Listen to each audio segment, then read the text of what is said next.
सिकंदर जितना चाहे मर्जी अपनी चालाकी को उभारने की कोशिश करे और सबको बताने की कोशिश कर रहा है कि वो काफ़ी हद तक चालाक है, लेकिन बेवकूफ़ी की तरफ वो खुद ही बढ़ रहा है और उसको इस चीज़ का अंदाज़ा ही नहीं हो रहा कि उसके साथ क्या हो रहा है। क्योंकि बहुत ही चालाकी के साथ अलीज़े उसका ऐसा हश्र कर रही है कि वो खुद पागल हो जाएगा और एक एक जुर्म का खुद ही इकरार करेगा और कहेगा कि मैंने ही ये सब कुछ किया था। वो वक्त दूर नहीं है, अलीज़े दिन रात अपनी बहन और माँ की यादों में खोई रहती है, लेकिन किसी के सामने इस चीज़ का इजहार करती नहीं है, क्योंकि वो जानती है कि जिस दिन ये राज उसकी ज़ुबान पे आ गया तो उसके पास कुछ भी नहीं रह जाएगा।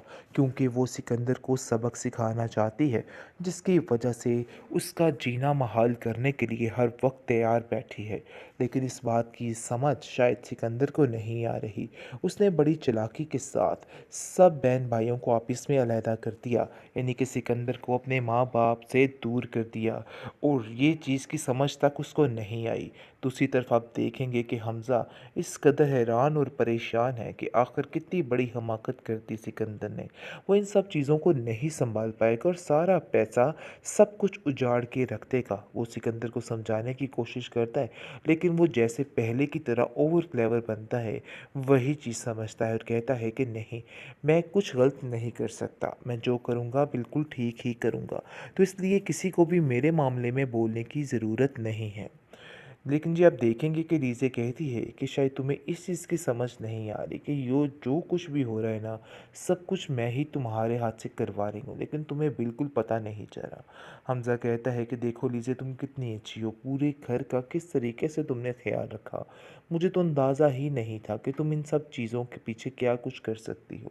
लेकिन जी आप देखेंगे कि सिकंदर को बिल्कुल अंदाज़ा नहीं हो रहा कि उसने अपने पाँव पे खुद ही कुल्हाड़ी मार दी है और उसके पास अब कुछ भी नहीं रह गया। बहुत जल्द हमज़ा अपने पैरों पे अच्छे तरीके से खड़ा हो जाएगा और ये सारा कुछ डबो के वापस मुँह उठा के आ जाएगा। इसके पास कोई ऑप्शन नहीं था।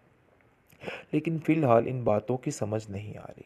अभी तो आप देखेंगे कि काफ़ी ज़्यादा हमदानी परेशान हो चुका है कि आखिर ये क्या हो गया? उसका सारा घर बिखर के रह गया। उसके पास कुछ भी नहीं है कि वो कुछ भी कर सके, क्योंकि वो जानता है कि ये सारी चीज़ें सिर्फ़ और सिर्फ़ एक ही बंदा सँभाल सकता है, वो है अलीज़े। वो अलीज़े के हाथ में अपनी हर चीज़ को देना चाहता है, लेकिन ये नहीं जानता है कि अलीज़े ने ही सबका बिखेड़ा कर दिया है, क्योंकि लीज़े की ज़िंदगी में कौन सा गुज़रा है और यही लोग थे जिनकी वजह से वो परेशान रही है। इसलिए ये सब कुछ उसका करना बनता है और वो पूरे पूरे हक पे है, इसलिए उसको कोई भी इस चीज़ से मना नहीं कर सकता। हमदानी कहता है कि बेटा देखो, तुम मुझे सही मशवरा ना देती तो आज शायद ये सब कुछ ना होता, और सिकंदर कभी भी हमें सुकून से यहाँ पे नहीं रहने देता, क्योंकि मैं उसकी नेचर से बड़े अच्छे तरीके से वाकिफ़ हूँ। वो किसी को सुकून से नहीं रहने देगा।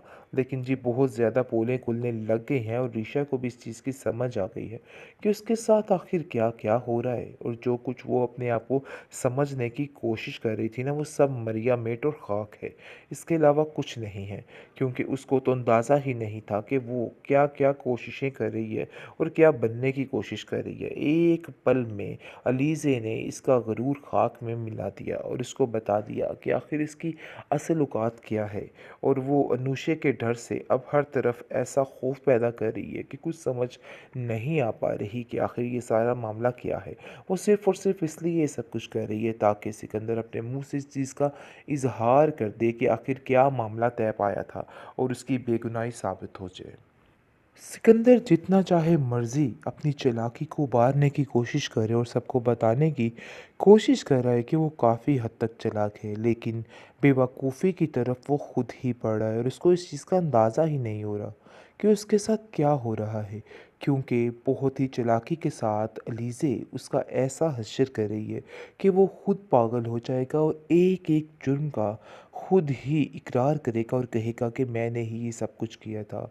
वो वक्त दूर नहीं है, अलीज़े दिन रात अपनी बहन और माँ की यादों में खोई रहती है, लेकिन किसी के सामने इस चीज़ का इजहार करती नहीं है, क्योंकि वो जानती है कि जिस दिन ये राज़ उसकी ज़ुबान पे आ गया तो उसके पास कुछ भी नहीं रह जाएगा, क्योंकि वो सिकंदर को सबक सिखाना चाहती है, जिसकी वजह से उसका जीना महाल करने के लिए हर वक्त तैयार बैठी है। लेकिन इस बात की समझ शायद सिकंदर को नहीं आ रही। उसने बड़ी चालाकी के साथ सब बहन भाइयों को आपस में अलहदा कर दिया, यानी कि सिकंदर को अपने माँ बाप से दूर कर दिया, और ये चीज़ की समझ तक उसको नहीं आई। दूसरी तरफ आप देखेंगे कि हमज़ा इस कदर हैरान और परेशान है कि आखिर कितनी बड़ी हमाकत कर दी सिकंदर ने। वो इन सब चीज़ों को नहीं संभाल पाएगा और सारा पैसा सब कुछ उजाड़ के रख देगा। वो सिकंदर को समझाने की कोशिश करता है, लेकिन वो जैसे पहले की तरह ओवर क्लेवर बनता है, वही चीज़ समझता है और कहता है कि नहीं, मैं कुछ गलत नहीं कर सकता, मैं जो करूँगा बिल्कुल ठीक ही करूँगा, तो इसलिए किसी को भी मेरे मामले में बोलने की ज़रूरत नहीं है। लेकिन जी आप देखेंगे कि लीज़े कहती है कि शायद तुम्हें इस चीज़ की समझ नहीं आ रही कि यो जो कुछ भी हो रहा है ना, सब कुछ मैं ही तुम्हारे हाथ से करवा रही हूँ, लेकिन तुम्हें बिल्कुल पता नहीं चला। हमज़ा कहता है कि देखो लीज़े, तुम कितनी अच्छी हो, पूरे घर का किस तरीके से तुमने ख्याल रखा। मुझे तो अंदाज़ा ही नहीं था कि तुम इन सब चीज़ों के पीछे क्या कुछ कर सकती हो। लेकिन जी आप देखेंगे कि सिकंदर को बिल्कुल अंदाज़ा नहीं हो रहा कि उसने अपने पाँव पे खुद ही कुल्हाड़ी मार दी है, और उसके पास अब कुछ भी नहीं रह गया। बहुत जल्द हमज़ा अपने पैरों पे अच्छे तरीके से खड़ा हो जाएगा और ये सारा कुछ डबो के वापस मुँह उठा के आ जाएगा। इसके पास कोई ऑप्शन नहीं था। लेकिन फ़िलहाल इन बातों की समझ नहीं आ रही।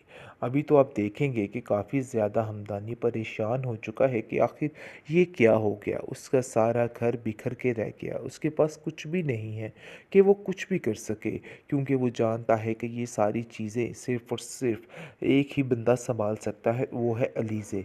वो अलीज़े के हाथ में अपनी हर चीज़ को देना चाहता है, लेकिन ये नहीं जानता है कि अलीज़े ने ही सबका बखेड़ा कर दिया है, क्योंकि लीज़े की ज़िंदगी में कौन सा गुज़रा है और यही लोग थे जिनकी वजह से वो परेशान रही है। इसलिए ये सब कुछ उसका करना बनता है और वो पूरे पूरे हक पे है, इसलिए उसको कोई भी इस चीज़ से मना नहीं कर सकता। हमदानी कहता है कि बेटा देखो, तुम मुझे सही मशवरा ना देती तो आज शायद ये सब कुछ ना होता, और सिकंदर कभी भी हमें सुकून से यहाँ पे नहीं रहने देता, क्योंकि मैं उसकी नेचर से बड़े अच्छे तरीके से वाकिफ़ हूँ। वो किसी को सुकून से नहीं रहने देगा। लेकिन जी बहुत ज़्यादा पोलें खुलने लग गई हैं और ऋषा को भी इस चीज़ की समझ आ गई है कि उसके साथ आखिर क्या-क्या हो रहा है, और जो कुछ वो अपने आप को समझने की कोशिश कर रही थी ना, वो सब मरिया मेट और ख़ाक है। इसके अलावा कुछ नहीं है, क्योंकि उसको तो अंदाज़ा ही नहीं था कि वो क्या-क्या कोशिशें कर रही है और क्या बनने की कोशिश कर रही है। एक पल में अलीज़े ने इसका गरूर ख़ाक में मिला दिया और इसको बता दिया कि आखिर इसकी असल औकात क्या है। और वो अनुशे के डर से अब हर तरफ ऐसा खौफ पैदा कर रही है कि कुछ समझ नहीं आ पा रही कि आखिर ये सारा मामला क्या है। वो सिर्फ़ और सिर्फ़ इसलिए ये सब कुछ कर रही है ताकि सिकंदर अपने मुँह से इस चीज़ का इज़हार कर दे कि आखिर क्या मामला तय पाया था और उसकी बेगुनाही साबित हो जाए।